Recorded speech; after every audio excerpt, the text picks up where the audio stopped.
Hey, everybody. Yep, it's me. I'm back again.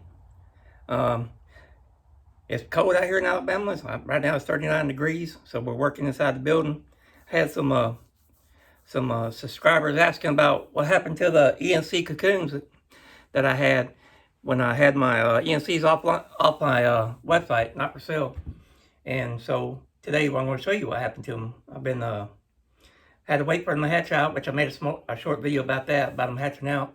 But now they're up to size where I could actually sell them. We need to add a little bit more bedding to them today, which will be compost, and we're gonna give them a little bit of a feeding.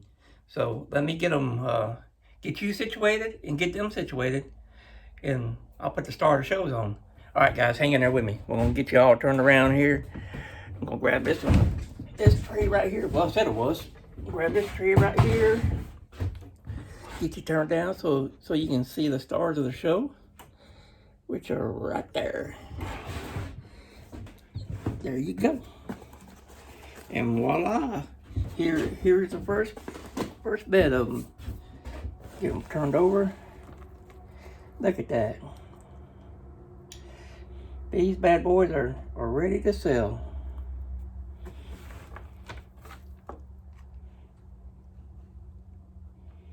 These are bait size, but people want to put in their cups. So, yep, they're ready to sell now.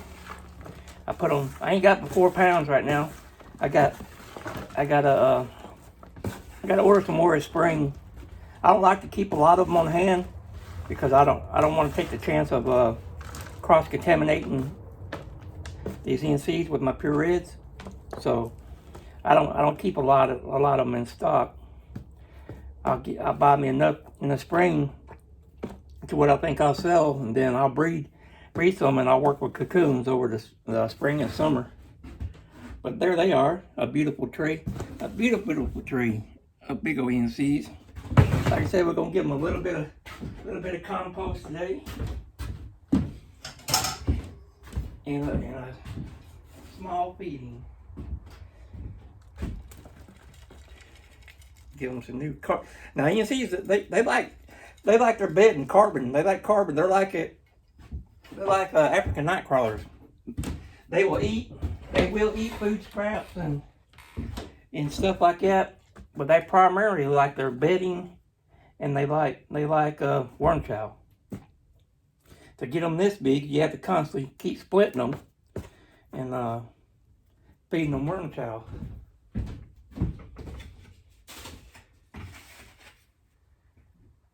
It takes a little bit more work to get ENCs up to size to where you want them than it does reds or blues or anything else like that. You really gotta keep flipping them and splitting them, because if you don't split them and you keep them all in one little bin, the thing is the worms will only grow as big as the area they had to grow in. So if you got 2 or 3 pounds and say a black mortar tray, which that's the way I keep them when they hatch. I keep them all together when they hatch like that, but when I start making them that big, I start splitting them all off into groups of a pound or so, or 100 worms. It's according to how many I got. See them two right there are making us some more cocoons now. They said they're gonna leave us some cocoons before they get sold, which is all right with me, because I would do. And there's another group. Look there, 2 sets. They making us some cocoons before we let them go. We'll put them down there with the other one. You know they like their environment when they breed prolifically like that. Oh, you fat little boogers.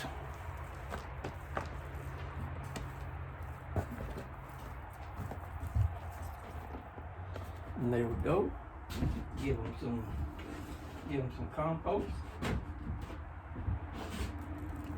And yep, that's a pumpkin seed. That was part of the nitrogen that I used in the compost pile to kick it off. It will not germinate because it went through the heat cycle with the rest of it, so the heat killed it. So we ain't gotta worry about it growing little pumpkins in here.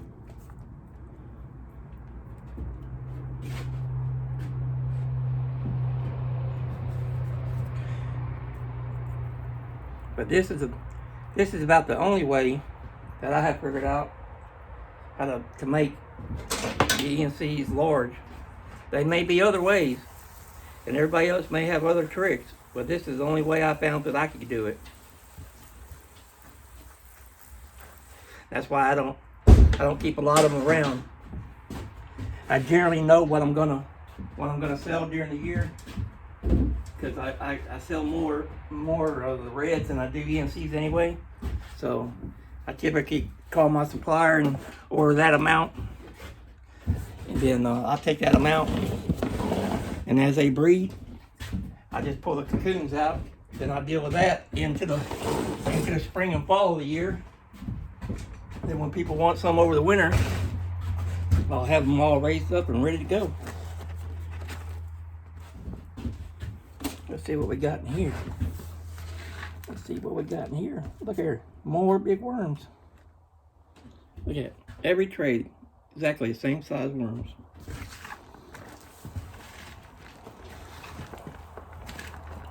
I don't see nobody getting busy in here. They must have got the memo that I was coming down here to check them out, flip them around.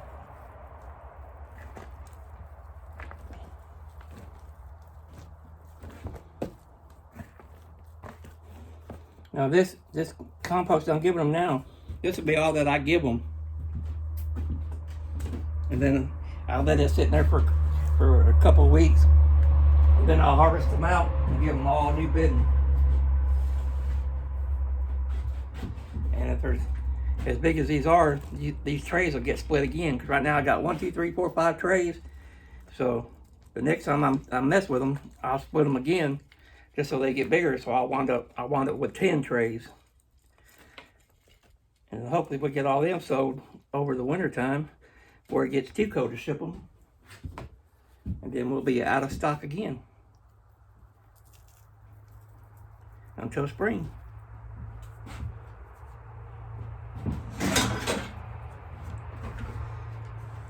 Because everything slows down in the wintertime.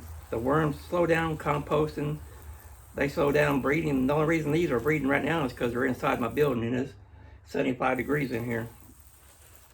So that's why they're still breeding. If I had them outside with the other bins, they wouldn't be breeding.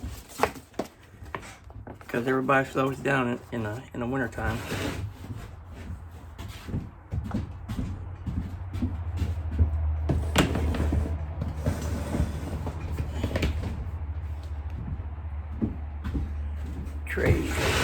Tray number 4 means we got one more to go.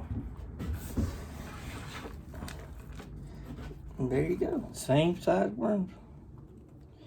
Now to get these bigger, like I said, we're going to split the trays once we harvest the bedding out.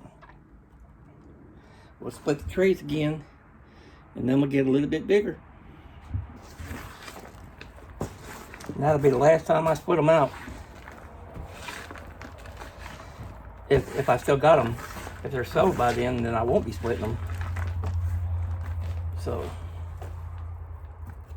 either way, I'm good with it either way. Oh, them two are fixing to tie up and start mating. Here we are flipping them around.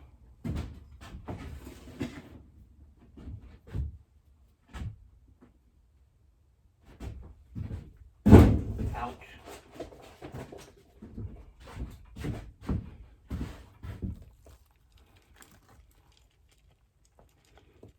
I do it like this, that way I can see if any rocks or anything falls out.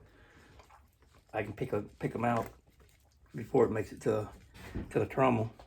The screens on your trommel are not real partial to rocks. They can really do without it. You notice I'm not really drowning this bedding because the ENCs really like moisture. The bottom bedding is already real wet, and this is wet because of the rains we had, so I don't have to add anything. I like to wet this. I like to wet not the compost, but the worm chow down, because it makes it easier for them to get to it. Gonna start breaking down, and then the worms and the microbes and all that good stuff, and get started on it. They ain't gotta wait for the bedding to, the worm chow to start soaking up the water from the bedding. I'll get it spit out here in a minute, y'all. It's been a long day. It's been a long, long day.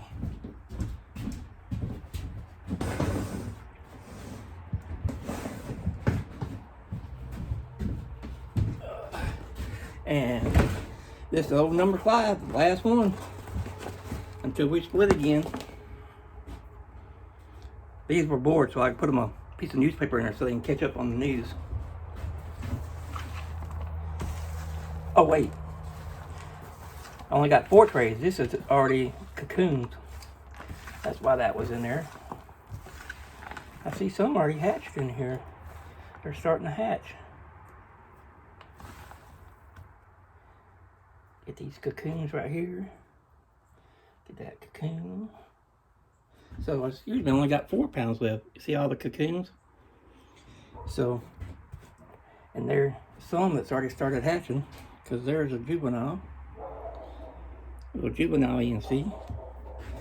So, but we'll keep it in the routine with the rest of them. We'll add some more. Man, there's cocoons everywhere.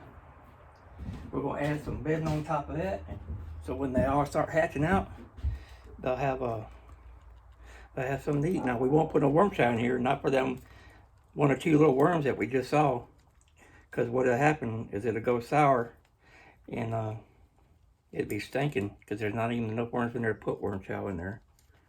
And besides, they're little ones. You don't want to start pumping them up while they're little.